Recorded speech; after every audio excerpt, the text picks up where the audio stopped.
నమస్తే, welcome to yes news bulletin లో ముందుగా హెడ్లైన్స్ చూద్దాం. కాటూరి ఆర్ట్ గ్యాలరీలో కొలువుదీరిన రతన్ టాటా నిలువెత్తి విగ్రహాలను ఆవిష్కరించిన నన్నపనేని రాజకుమారి, వీరవల్లి మురళి. తెనాలిలో న్యాయవాదుల విధుల బహిష్కరణ, పొన్నూరులో న్యాయవాదిపై కేసులు ఎత్తివేయాలంటూ నిరసన.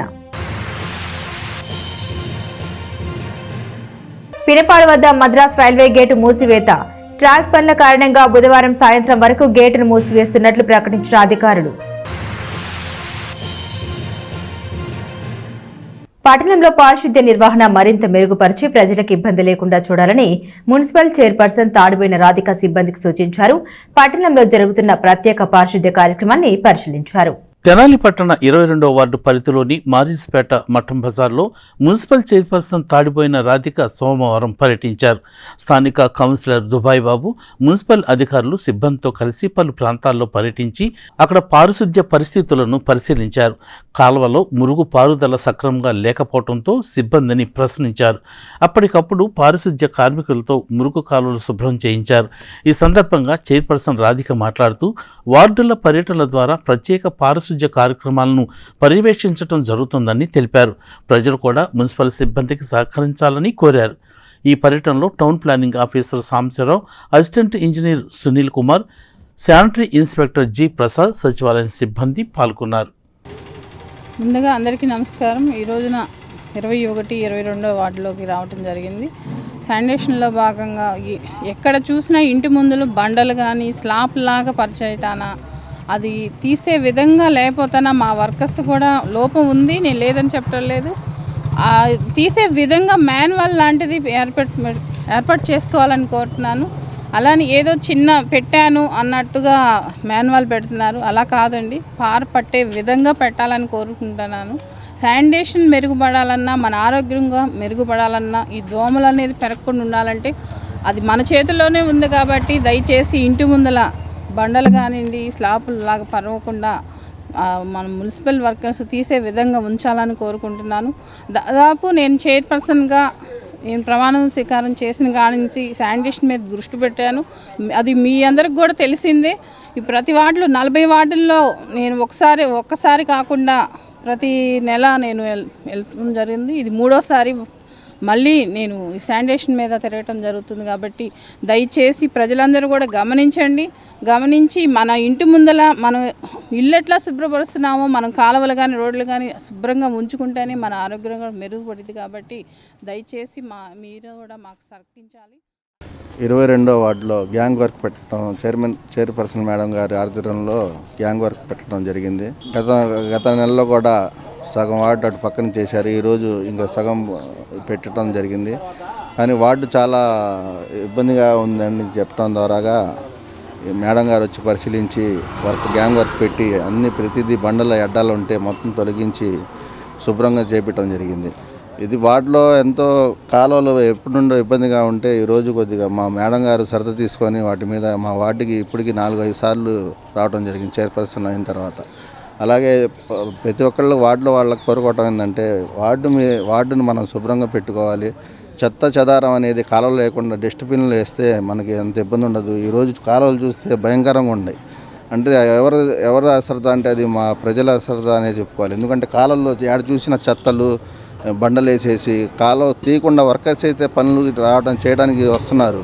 కానీ ఆడ సౌకర్యం ఉండట్లా, బండలు వేసేసి నాపరాళ్ళు వేసి స్లాబ్లు వేసి కాలువ పార కూడా పట్టని పరిస్థితిలో ఉంది. దయచేసి ప్రతి ఒక్కళ్ళకి కోరుకునేది ఏంటంటే వార్డు ప్రజలకి ఎవరింటి ముందు వాళ్ళు కాలువలు తీసే పార పట్టే శుభ్రంగా చేసుకోవాలని కోరుకుంటూ చైర్పర్సన్. తెనాలి సబ్ కలెక్టర్ కార్యాలయంలో సోమవారం జరిగిన పీఆర్జీఎస్ కార్యక్రమంలో 14 అర్జీలు వచ్చాయని డిప్యూటీ కలెక్టర్ లక్ష్మీ కుమారి తెలిపారు. వీటిని సంబంధిత అధికారులకు పంపించి పరిష్కరించనున్నట్లు తెలిపారు. తెనాలి సబ్ కలెక్టర్ కార్యాలయంలో సోమవారం జరిగిన ప్రజా సమస్యల పరిష్కార వేదిక కార్యక్రమంలో మొత్తం 14 అర్జీలు వచ్చాయి. ఇందులో రెవెన్యూ శాఖకు సంబంధించి 4 అర్జీలు రాగా మున్సిపాలిటీకి సంబంధించి 2 అర్జీలు వచ్చాయి. ఇదే విధంగా పోలీసు శాఖకు సంబంధించి 3, సర్వే గురించి 2, హౌసింగ్ డిపార్ట్మెంట్కు సంబంధించి 1, మెడికల్ డిపార్ట్మెంట్కు సంబంధించి 1, పంచాయతీరాజ్ సంబంధించి 1 అర్జీ వచ్చినట్లు డిప్యూటీ కలెక్టర్ లక్ష్మీకుమారి ఈ సందర్భంగా మీడియాకు తెలిపారు. వీటిని సంబంధిత అధికారులకు పంపించి వెంటనే పరీక్షించే విధంగా చర్యలు తీసుకుంటామని డిప్యూటీ కలెక్టర్ లక్ష్మీకుమారి తెలియజేశారు. ఈ కార్యక్రమంలో వివిధ శాఖల అధికారులు పాల్గొన్నారు. తెనాలి ఆటోనగర్ శివార్లోని కాటూరు ఆర్ట్ గ్యాలరీలో ప్రముఖ పారిశ్రామికవేత్త దివంగత రతన్ టాటా విగ్రహాలను ఏర్పాటు చేశారు. ఆర్ట్స్ గ్యాలరీని నన్నపనేని రాజకుమారి, వీరవల్లి మురళి సందర్శించి రతన్ టాటా విగ్రహాలను ఆవిష్కరించారు. కాటూరి ఆర్ట్ గ్యాలరీ ద్వారా ఆంధ్ర, ప్యారిస్, తెనాలి కళా వైభవాన్ని శిల్పులు కాటూరి వెంకటేశ్వరరావు, ఆయన కుమారులు ప్రపంచానికి చాటు చెబుతున్నారని మహిళా కమిషన్ మాజీ చైర్పర్సన్ నన్నపనేని రాజకుమారి, అంగలకుదురు గణేష్ యూత్ కన్వీనర్ వీరవల్లి మురళి అన్నారు. తెనాలి ఆటోనగర్ శివార్లో గల కాటూరి ఆర్ట్ గ్యాలరీని సోమవారం సందర్శించారు. ముందుగా నన్నపనేని రాజకుమారి, వీరవల్లి మురళీలకు శిల్పులు కాటూరి వెంకటేశ్వరరావు, రవిచంద్ర, శ్రీహర్షులు ఘనంగా స్వాగతం పలికారు. ఆర్ట్ గ్యాలరీలో కొలువై ఉన్న వివిధ రకాల విగ్రహాలను వారు ఆసక్తిగా తిలకించారు. శిల్పుల కళా నైపుణ్యాన్ని మెచ్చుకున్నారు. అనంతరం గ్యాలరీలో ప్రదర్శనకు ఉంచిన ప్రముఖ పారిశ్రామికవేత్త రతన్ టాటా విగ్రహాలను నన్నపనేని రాజకుమారి, వీరవల్లి మురళి చేతుల మీదుగా ఆవిష్కరించారు. ఈ సందర్భంగా వారు మాట్లాడుతూ కాటూరు ఆర్ట్ గ్యాలరీ అద్భుతంగా ఉందని, అద్భుతమైన నైపుణ్యం కలిగిన శిల్పులు కాటూరి వెంకటేశ్వరరావు, ఆయన కుమారులని వారు పేర్కొన్నారు. పనికిరాని వస్తువులతో కూడా అద్భుతమైన కళాఖండాలు తయారు చేయటం చూస్తే ఆశ్చర్యం వేస్తుందని అన్నారు. నైపుణ్యం ఉన్న కళాకారులకు ప్రభుత్వాలు కూడా సహకరించాలని కోరారు. ఇలాంటి విగ్రహాలకు ఇతర దేశాల్లో మంచి డిమాండ్ ఉందని చెప్పారు. రతన్ టాటా విగ్రహం జీవకళ ఉట్టిపడేలా ఎంతో చక్కగా తీర్చిదిద్దారని చెప్పారు. అనేక సామాజిక సేవా కార్యక్రమాల ద్వారా జీవించినంత కాలం పేదల కోసం కృషి చేసిన గొప్ప వ్యక్తి రతన్ టాటా అని వారు అన్నారు. ఆయన విగ్రహాలు ఈ గ్యాలరీలో చూస్తుంటే ఎంతో సంతోషంగా ఉందని చెప్పారు. కళాకారులు కూడా పద్మశ్రీ లాంటి అవార్డులు ఇచ్చి ప్రోత్సహించాలని కోరారు. ఈ సందర్భంగా శిల్పులను వీరవల్లి మురళి, నన్నపనేని రాజకుమారి కలిసి ఘనంగా సత్కరించారు. ఎంత గొప్ప నైపుణ్యం ఉందో వారి దగ్గర మనం అందరం కూడా నాడు నుంచి చూస్తాం.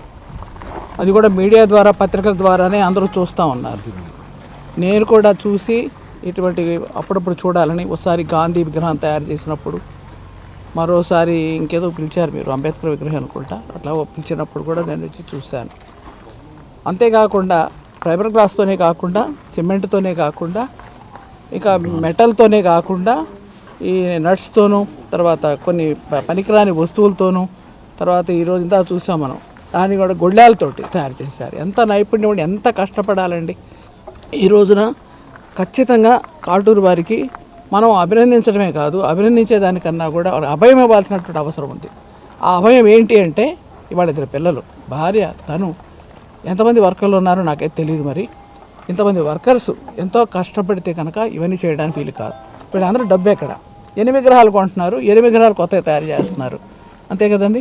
ఓ 10 రోజులకు ఒక విగ్రహం కొనవచ్చు, లేకపోతే రోజుకు ఒక విగ్రహం కొనవచ్చు, లేకపోతే ఓ నెలకో సంవత్సరానికో కొన్ని విగ్రహాలు కొంటారు. మిగిలిన విగ్రహాలు ఇలాగ గ్యాలరీలో ఉండాలి. మిగిలిన విగ్రహాలు చేయడానికి మళ్ళీ డబ్బు కావాలి. మీరు బ్యాంక్ లోన్ తీసుకున్నారు, స్థలానికి లోన్ తీసుకున్నారు, మీరు లోన్ తీసుకున్నారు, మీరు పిల్లల చదువులు కూడా మానేసి మీతో పాటు పని చేస్తున్నారు. ఆమె కూడా పని చేస్తూ ఉంటుంది కళా చేయటం దగ్గర నుంచి. మీకు ఎంతవరకు ప్రోత్సాహం ఉంది ప్రభుత్వం నుంచి? ఏ ప్రభుత్వాన్ని కావచ్చు, నేను ఆ ప్రభుత్వం ఈ ప్రభుత్వం, ఎంతవరకు ప్రోత్సాహం ఉంది? ప్రభుత్వం దృష్టికి తీసుకెళ్ళవలసిన వాళ్ళు ఎవరు? ఖచ్చితంగా మా బట్టి వాళ్ళు తీసుకెళ్లాల్సిందే. తీసుకెళ్ళి ఇదిగో మా ఊళ్ళో, మా తెనాలి కళల కాణాచి అంటారు, మరి కళలు మేము ప్రోత్సహిస్తున్నామంటారు. కళలంటే సంగీతం పాడటమో లేకపోతే నృత్యాలు చేయటమే కాదు, దాంతోపాటుగా మనం సాంస్కృతిక కార్యక్రమాలతో పాటుగా ఇటువంటి కళా నైపుణ్యం కలిగినటువంటి ఈ యొక్క శిల్పాలని మనం ఎంకరేజ్ చేయాల్సిన అవసరం ఉంది. ఈ విగ్రహాలని పెట్టుకుని ఇవి ఇక్కడే ఉండి ఎవరో వస్తారు కొంటారు కానీ కన్నా ప్రభుత్వం ఖచ్చితంగా సంకల్పించాలి. మీరు గిన్నీస్ రికార్డ్ వస్తుంది, అది ఎవరు రికమెండ్ చేయగలరు, మీకు ఆటోమేటిక్గానే వస్తుంది. మనోహర్ గారు చేయించగలరు, లేకపోతే మేము లెటర్లు పెట్టగలము, లేకపోతే మన ప్రెస్ మీడియా ఉంది కాబట్టి చెప్తారు మన వాళ్ళంతా, అది వస్తుందండి. అలా కాదు, ఇవి ఇంకా బాగా చేయాలంటే, ఇంకా ఎంకరేజ్ చేయాలంటే ఎట్లా? రతన్ టాటా గారి విగ్రహాన్ని మీరు ఎందుకు పెట్టారు ఇప్పుడు నాకు అర్థమైంది.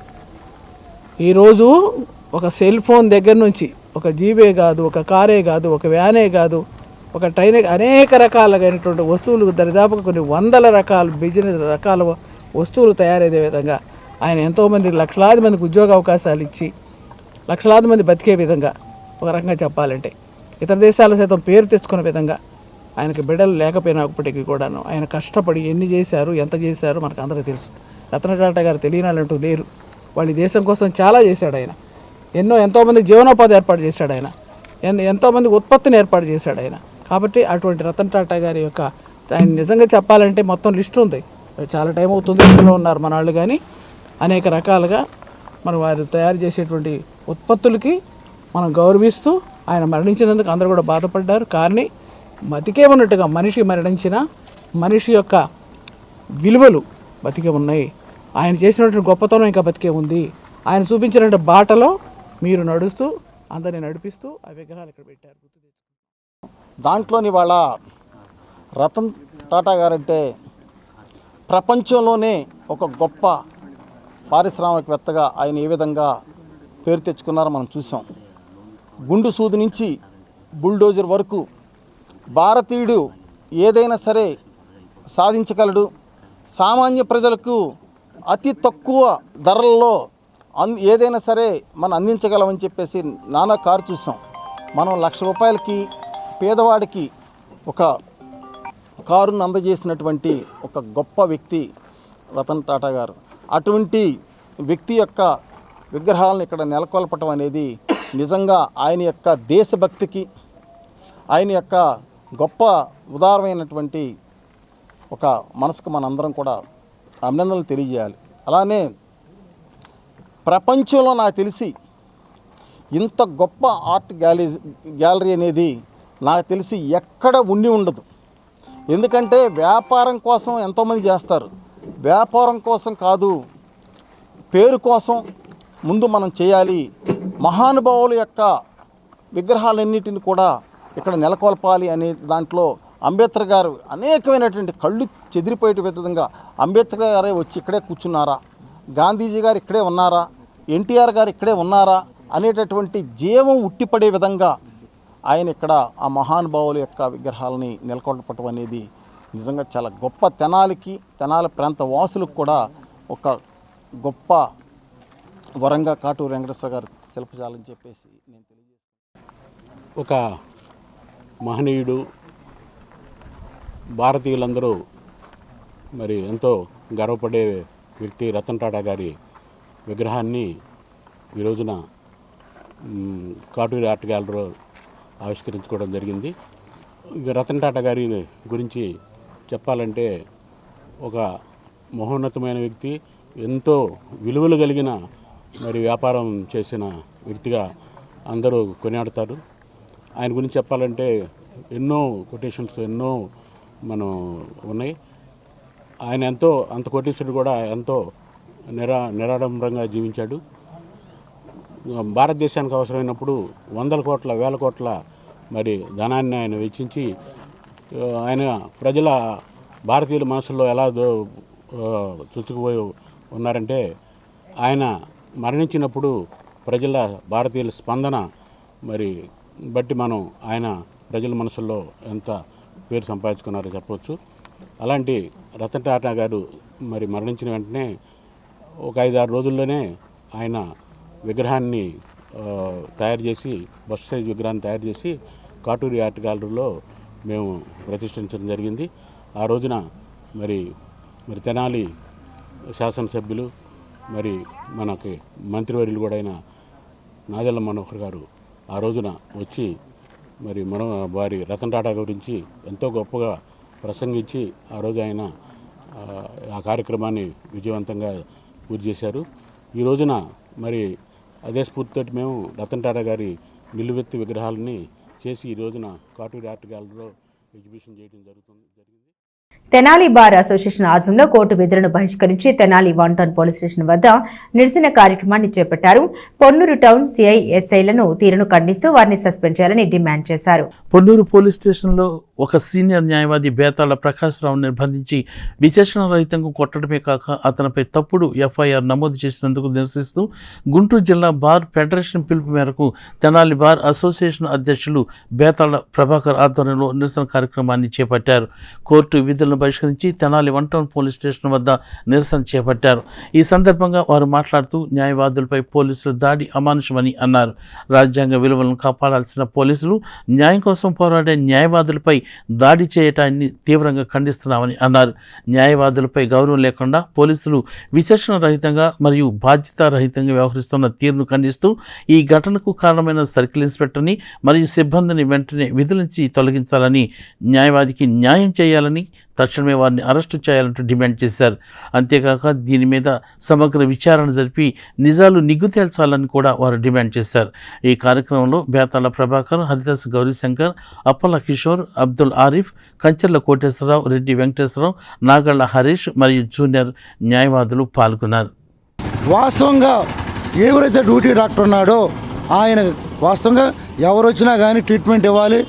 అది కనుక పోలీస్ కేసు అయితే వెంటనే పోలీస్ ఇంటిమేషన్ ఇవ్వాలి. అతను చేయాల్సిన విధి ఆయన నిర్వహించలేదు. అంతేకాకుండా ఈ ఎస్ఐ ఒక లాయర్ అని తెలిసి కూడా అతి అమానుషంగా అతన్ని కొట్టి భయంకరమైన 3rd డిగ్రీ ఉపయోగించాడు. అయితే సిఐ చర్య తీసుకోవాల్సిన వ్యక్తి కూడా స్పందించకుండా ఎస్ఐకే ఫేవర్గా ఉన్నాడు. ఇదే విషయం మీద 30వ తారీఖున ఎస్పీ గారిని కలవడం జరిగింది. డిస్ట్రిక్ట్ ఫెడరేషన్ వాళ్ళంతా కూడా ఎస్పీ గారు స్పందించి లాయర్ మీద ఎవరైతే ఈ ప్రకాష్ రావు ఉన్నారో అతని మీద డాక్టర్ని తీసుకొచ్చి 30వ తారీఖున ఒక రిపోర్ట్ ఇప్పించారు. 5 రోజులు డిలే.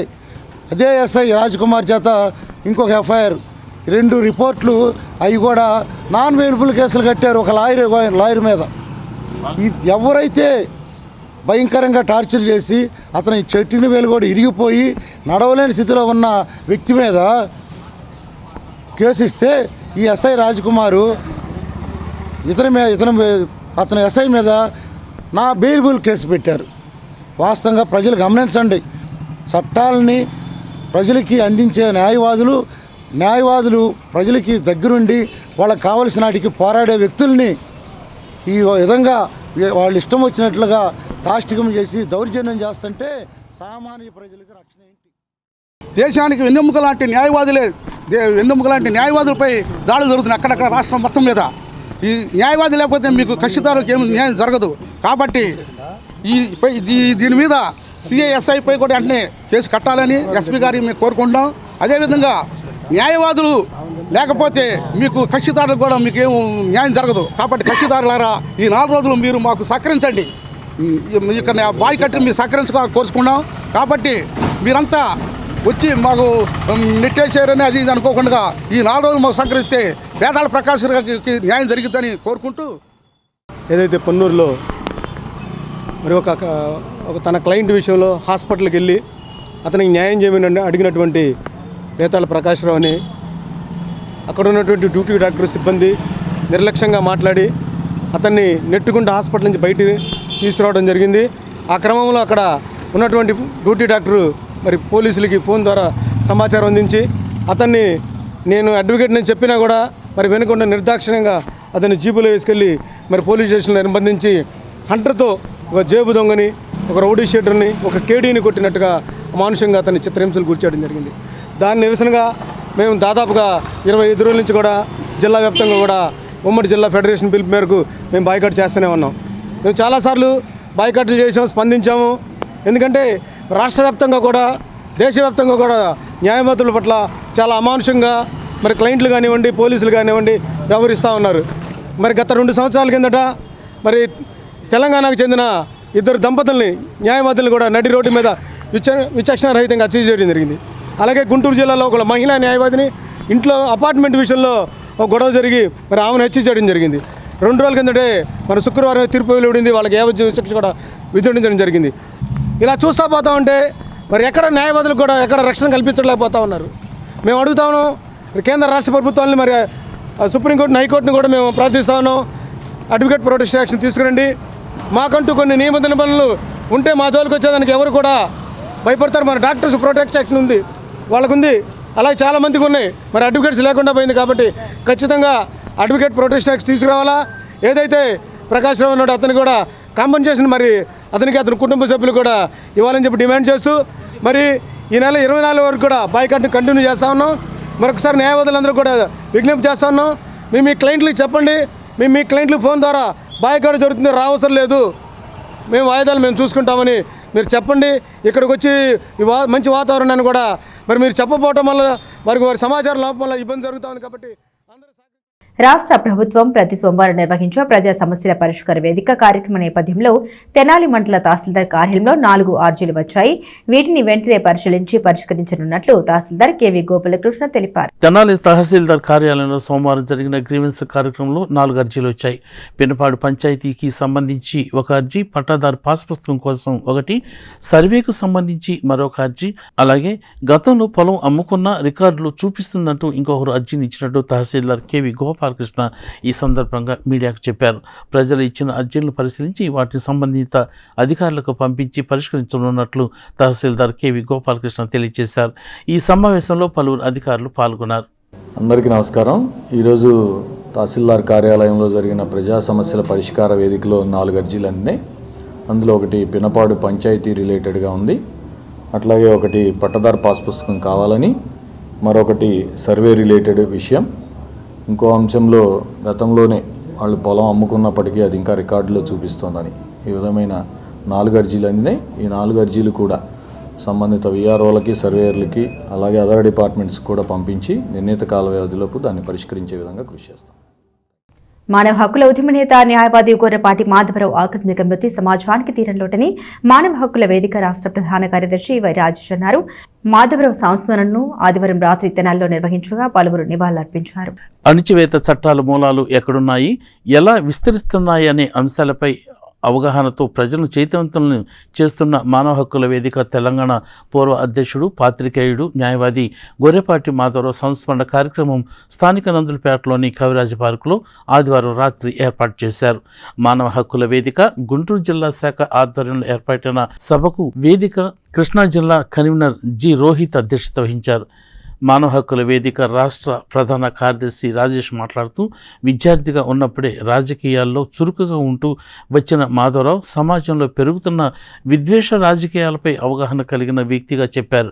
తోటి పౌరులకు న్యాయ సహాయం అందిస్తూనే అణచివేత చట్టాలు, విద్వేష రాజకీయాలపై ప్రజా చైతన్యానికి వృత్తిపరంగా, వేదిక పరంగా, రచన పరంగా విశేషమైన కృషి చేశారని చెప్పారు. ఆ రకమైన కృషి మరింతగా జరగాల్సిన సమయంలో ఆయన హఠాన్ మరణం విషాదకరమని ఆయన పేర్కొన్నారు. మానవ హక్కుల వేదిక రాష్ట్ర అధ్యక్షుడు కెవి జగన్నాథరావు తన ప్రసంగంలో పౌర హక్కుల సంఘంలో డాక్టర్ బాలగోపాల్తో కలిసి తాను మాధవరావు కలిసి పనిచేశామని గుర్తు చేసుకున్నారు. హక్కుల వేదిక వ్యవస్థాపకులు 2 ఉన్నట్లు తెలిపారు. మానవ హక్కుల వేదిక ఉభయ రాష్ట్రాల సమన్వయ కమిటీ సభ్యుడు విఎస్ కృష్ణ మాట్లాడుతూ, మాధవరావు బోటకపు ఎన్కౌంటర్లో బాధిత కుటుంబాలకు పరిహారం ఇప్పించేందుకు కోర్టుల ద్వారా తన వంతు కృషి చేశారని వివరించారు. న్యాయవాది జిఎస్ నాగేశ్వరరావు, జుగాష్విలి, నండూరి నారాయణ, కుల నిర్మూలన పోరాట సమితి రాష్ట్ర నాయకుడు కె కృష్ణ తదితరులు పాల్గొన్నారు. మానవ హక్కుల వేదిక గత రాష్ట్ర అధ్యక్షులుగా చేసిన గొర్రెపాటి మాధవరావు గారు నిజామాబాద్లో న్యాయవాదిగా ప్రాక్టీస్ చేస్తూ ఉన్నారు. ఆయన చనిపోయిన సందర్భంగా నివాళి తెలియజేస్తే ఈరోజు ఇక్కడ మీటింగ్ కండక్ట్ చేస్తున్నాము. ఆయన హక్కుల ఉద్యమంలో 4 దశాబ్దాల పైగా అపారమైన కృషి చేశారు. అణచివేత చట్టాలపైన, అలాగే నిర్బంధం పైన అనేక రచనలు కూడా చేశారు. న్యాయవాదిగా బాధితుల పక్షాన్ని నిలబడి అనేక కేసుల్లో విజయం సాధించేలా పనిచేశారు. ఆయన కృషిని గుర్తు చేసుకుంటూ ప్రస్తుతం పరిస్థితుల్లో మానవ హక్కుల రంగంలో జరగాల్సిన కృషి గురించి మాట్లాడుకోవడానికి ఈ మీటింగ్ ఏర్పడింది. మాధవరావు గారు మంచి హ్యూమన్ రైట్స్ అడ్వకేట్ కూడా. మాది శ్రీకాకుళం. నా పేరు కేవీ జగన్నాథరావు, ఏపీ స్టేట్కి ప్రెసిడెంట్గా ఉన్నాను. మాకు ప్రతి దానికి న్యాయ సలహా కావాలనుకుంటే అతనితో ఏ టైంలోనైనా ఫోన్ చేసి ఇలాగుంది ఏం చేయాలి అని అడిగితే వెంటనే సలహా చెప్తుండేవాళ్ళు. ముఖ్యంగా నిజామాబాద్ ప్రజలకి ఎవరికి నష్టం కలిగినా సరే, పోలీసుల నిర్బంధం కానీ, అక్రమ అరెస్టులు కానీ ఏం చేసినా సరే అతను నిత్యం అటెండ్ అవుతూ ఒక కార్యాచరణగా అతను చేస్తుండేవాడు. అతని మరణం మానవ హక్కుల వేదికకి తీరని లోటు. బాలగోపాల్తో కలిసి పనిచేశారు. అలాగే మానవ హక్కుల వేదిక వ్యవస్థాపక సభ్యులు కూడా. అగ్ని బాధిత పసుపు రైతుల సంఘం పిలుపు మేరకు సోమవారం జరగవలసిన పసుపు రైతుల ధర్నాను వాయిదా వేసినట్లు ఆంధ్రప్రదేశ్ పసుపు రైతుల సంఘం రాష్ట్ర కన్వీనర్ జొన్న శివశంకర్రావు తెలిపారు. సోమవారం స్థానిక ఆర్టీసీ బస్టాండ్ ఎదురుగా గల ఎస్డబ్ల్యూఎఫ్ కార్యాలయంలో జరిగిన విలేకరుల సమావేశంలో ఆయన మాట్లాడారు. దుగ్గరాల్లో గత సంవత్సరం జనవరి 19న శుభం మహేశ్వరి కోల్డ్ స్టోరేజీ అగ్ని ప్రమాదం వల్ల 4,000 బస్తాలు కాలిపోయి 100 కోట్ల రూపాయలను పసుపు రైతులు నష్టపోయారని రైతు సంఘం రాష్ట్ర కన్వీనర్ జొన్న శివశంకర్రావు అన్నారు. అప్పటి నుంచి ఇప్పటి వరకు బాధిత రైతులు తిరుగుతున్నా ప్రభుత్వం కానీ ఇటు అధికారులు కానీ స్పందించలేదని చెప్పారు. ఇప్పుడు రాష్ట్ర మంత్రి నారా లోకేష్, కేంద్ర మంత్రి పెమ్మసాని చంద్రశేఖరరావు జోక్యం చేసుకుని 10 రోజుల్లో రైతుల ఖాతాల్లో నష్టపరిహారం జమ అయ్యేలా చర్యలు తీసుకుంటామని వాగ్దానం చేసిన మీదట ఈ ధర్నాను విరమించినట్లు ఆయన పేర్కొన్నారు. ఈ సమావేశంలో జొన్న శివశంకర్రావుతో పాటు బాపట్ల జిల్లా రైతు సంఘం అధ్యక్షులు వేములపల్లి వెంకటరామయ్య, రాష్ట్ర కమిటీ సభ్యులు ములక శివసామిరెడ్డి పాల్గొన్నారు. జొన్న శివశంకర్రావు, పసుపు రైతు సంఘం రాష్ట్ర కన్వీనర్. 2024 జనవరి 19న దుగ్గిరాల శుభం మహేశ్వరి కోల్డ్ స్టోరేజీలో పసుపు రైతులు 1,04,000 బస్తాలని 7-8 సంవత్సరాల నుంచి రేటు లేక నిల్వ ఉంచుకోవటం, దానికి ఇన్సూరెన్సు, అలాగే గోడౌన్ అద్దెలు కూడా ఏంటంటే ఈ 9 సంవత్సరాల నుంచి కడతా ఉన్న పరిస్థితులలో రేటు అధిక రేటు కోసం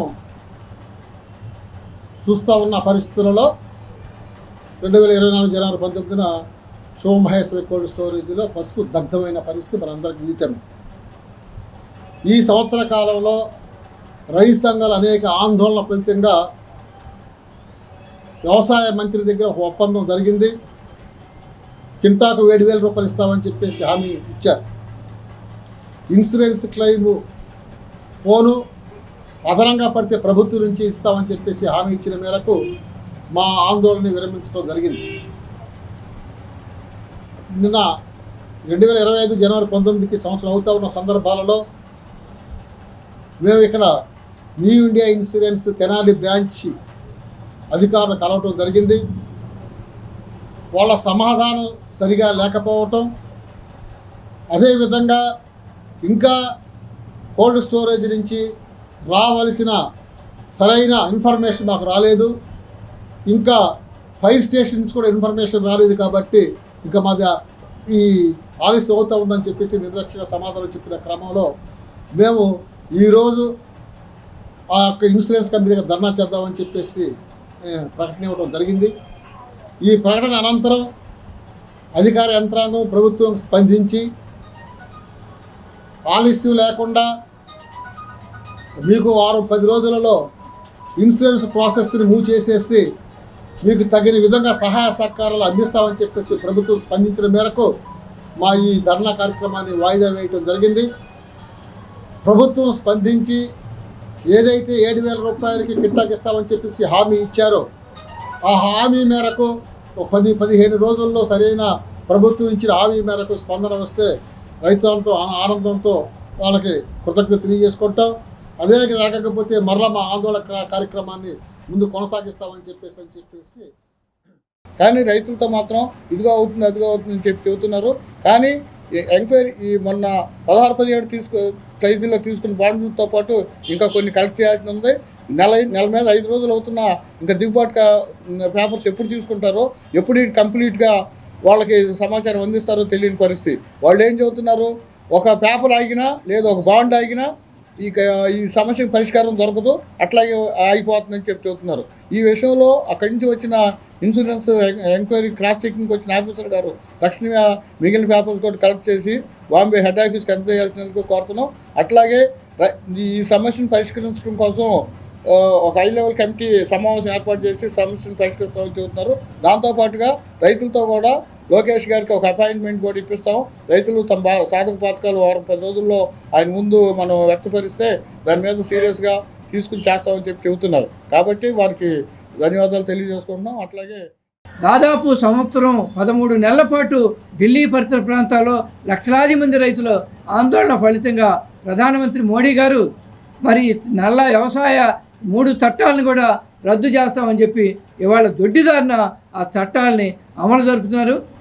మళ్ళీ ఇవాళ రైతులకి కనీస మద్దతు ధర చట్టం కోసం ఢిల్లీలో పంజాబ్లో రైతు దలీవాల్ సింగ్ దాదాపు దలైవాలా సింగ్ దాదాపు 50 రోజుల పైగా నిరాహార దీక్ష చేసినాక 2 రోజుల కిందట ప్రభుత్వ హామీతో విరమించారు. ప్రభుత్వం ఇప్పటికైనా సరే రైతులు పండించిన పంటకి కనీస మద్దతు ధరల చట్టం చేయాలని, దాన్ని సక్రమంగా అమలు చేయాలని కూడా ఆంధ్రప్రదేశ్ రైతు సంఘం విజ్ఞప్తి చేస్తుంది. దానికి అనుగుణంగానే ఈ నెల 26వ తేదీన మన గుంటూరు జిల్లా కలెక్టర్ కార్యాలయం వద్ద కూడా ట్రాక్టర్ల ర్యాలీ జరుగుతుంది. రైతాంగం పాల్గొని ఈ కార్యక్రమాన్ని జయప్రదం చేయాలని విజ్ఞప్తి చేస్తున్నారు. తెనాలి నెహ్రూ రోడ్లోని శ్రీ రుక్మిణి సత్యభామ సమేత శ్రీ గోవర్ధన స్వామి మరియు వీర ప్రతాప ఆంజనేయ స్వామివార్ల దేవస్థానం ప్రాంగణం నందు సోమవారం తిరుమల తిరుపతి దేవస్థానం హిందూ ధర్మ ప్రచార పరిషత్ గుంటూరు జిల్లా శాఖ ఆధ్వర్యంలో సంకీర్తన కార్యక్రమం నిర్వహించారు. ప్రోగ్రాం అసిస్టెంట్ ఈ అమ్మడు పర్యవేక్షణలో జరిగింది. స్థానిక నెహ్రూ రోడ్లోని గాంధీ చౌక్లో గల శ్రీ రుక్మిణి సత్యభామ సమేత శ్రీ గోవర్ధన స్వామివారి దేవాలయంలో హరినామ సంకీర్తన బృందం గురువు పెరవల్లి వంశీకృష్ణ శిష్య బృందంచే గీతాలాపన సాయంత్రం 6:30 గంటల నుండి 2 గంటల పాటు జరిగింది. వేడుకొందామా వెంకటగిరి వెంకటేశ్వరుని 3 నామాల వాడు 7 కొండలవాడు అదిగో అల్లదిగో శ్రీ హరివాసం అనే సంకీర్తనలు భక్తులను మైమర్పించాయి. ధార్మిక సాంస్కృతిక ఆధ్యాత్మిక కార్యక్రమంలో మంగళవారం నుండి శుక్రవారం వరకు రుక్మిణి సత్యభామ సమేత శ్రీ గోవర్ధన స్వామి మరియు వీర ప్రతాప ఆంజనేయ స్వామి వారి దేవస్థానం నందు నిర్వహించడం జరుగుతున్నదని వారు ఈ సందర్భంగా తెలియజేశారు. శుక్రవారం చివరి రోజున అమ్మవారికి విశేష కుంకుమార్చన జరుగుతుందని భక్తులు ఈ కార్యక్రమం నందు వేలాదిగా పాల్గొనాలని కార్యనిర్వాహకులు తెలియజేశారు. పెరవల్లి వంశీకృష్ణ ఆధ్వర్యంలో ఈ కార్యక్రమం నందు టీవీఎస్ శాస్త్రి, లక్ష్మీ నరసింహరావు, శివశంకర్ రాజు, అందే బాలచంద్రమౌళి, మాదాల సాయి హనుమంతరావు, నందికంటి రామాంజనేయులు పాల్గొనగా సంకీర్తన బృందం మాదాల నాగార్జున, అందే రాజేశ్వరి, తన్మయి, తూనుగుంట్ల దుర్గా, మల్లేశ్వరి, కొప్పరపు అనిత, మాధవి, దంటు శర్వాణి, నందికంటి జయలక్ష్మి, శ్రీ పూజిత, కొత్తమాసు పుష్పలత తదితరులు పాల్గొన్నారు. ఈ నెల 21 నుండి 24వ తారీఖు వరకు తిరుమల తిరుపతి దేవస్థానములు హిందూ ధర్మ ప్రచార పరిషత్ గుంటూరు శాఖ వారి ఆధ్వర్యంలో, అలాగే శ్రీ హరినామ సంకీర్తన బృందం వారి కృషితో ఈ కార్యక్రమం 21వ తారీఖు నుండి మొదలవుతాయి. 24వ తారీఖు వరకు.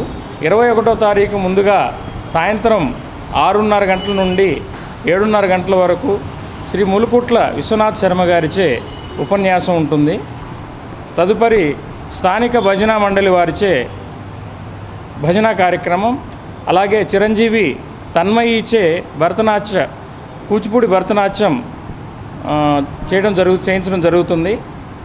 22వ తారీఖున 6:30 నుండి సాయంత్రం 6:30 గంటల నుండి 7:30 వరకు ములుకుట్ల విశ్వనాథ్ శర్మ గారిచే ప్రసంగం జరుగుతుంది.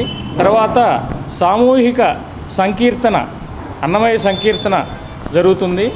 తర్వాత 23వ తారీఖున కనకదుర్గ గారు చే వీణ మరియు కానూరి రామకృష్ణ గారిచే మృదంగం సంగీత విభావరి కార్యక్రమం జరుగుతుంది.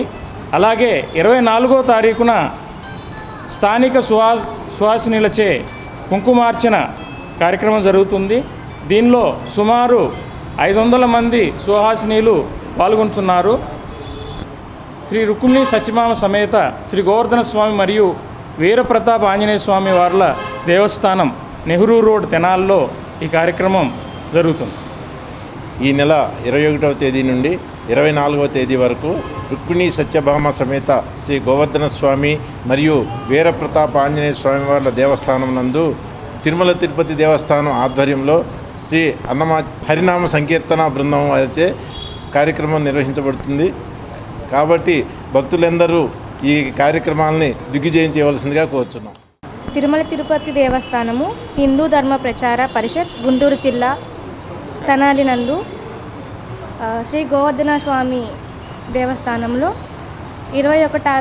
ఈ నెల 21వ తారీఖు నుంచి 24వ తారీఖు వరకు ఆధ్యాత్మిక సంకీర్తనలు జరుగుతున్నవి. కావున హిందూ బంధువులందరూ ఆహ్వానితులే. తెనాలి చెన్నై మార్గంలో 3వ రైల్వే ట్రాక్ నిర్మాణ పనుల కారణంగా మద్రాస్ రైల్వే గేటు కొద్ది రోజులు మూసివేస్తున్నట్లు రైల్వే అధికారులు ప్రకటించారు. సోమవారం నుండి బుధవారం వరకు గేటు మూసివేయడంతో ప్రయాణికులు ప్రత్యామ్నాయ మార్గాలకు వెళ్తున్నారు. తెనాలి మారిస్పేటలోని రేపల్ల గేటు ఎదురుగా ఉన్న పినపాడు వైపు వెళ్లే మద్రాసు గేటును 3 రోజుల పాటు మూసివేస్తున్నట్లు రైల్వే అధికారులు ఆదివారం ఒక ప్రకటనలో తెలిపారు. 3వ రైల్వే లైన్ పనుల కోసం సోమవారం ఉదయం 7 గంటల నుండి బుధవారం సాయంత్రం 5 గంటల వరకు గేటును మూసివేయనున్నారు. గేటు మూసివేయడంతో ఈ మార్గంలో రాకపోకలు నిలిచిపోయాయి. తెనాలి చెన్నై ప్రధాన రైల్వే మార్గంలో కొద్ది రోజులుగా 3వ లైన్ నిర్మాణ పనులు జరుగుతున్నాయి. విజయవాడ వైపు నుండి ట్రాక్ నిర్మాణం చేసుకుంటూ వస్తున్నారు. ఈ నేపథ్యంలో ఇటీవల కట్టేవరం వద్ద రైల్వే గేటును ఒకరోజు మూసివేసి ట్రాక్ పనులు చేశారు. ఇప్పుడు మద్రాసు గేటు వద్ద పనులు జరుగుతున్నందున 3 రోజుల పాటు రైల్వే గేటు మూసివేశారు. ఇటువైపుగా రాకపోకలు సాగించే ప్రజలు ప్రత్యామ్నాయ మార్గాలు ఎంచుకుని సహకరించాలని రైల్వే అధికారులు కోరారు.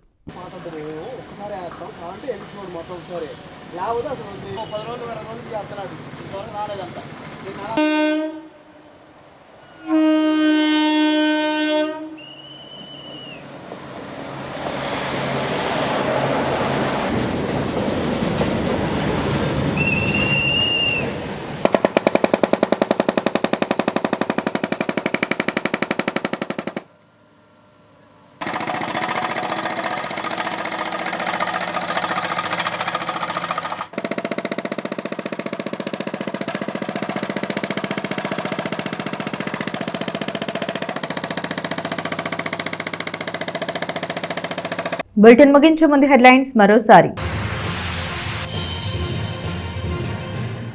కాటూరి ఆర్ట్ గ్యాలరీలో కొలువుదీరిన రతన్ టాటా నిలవెత్తి విగ్రహాలను ఆవిష్కరించిన నన్నపనేని రాజకుమారి, వీరవల్లి మురళి.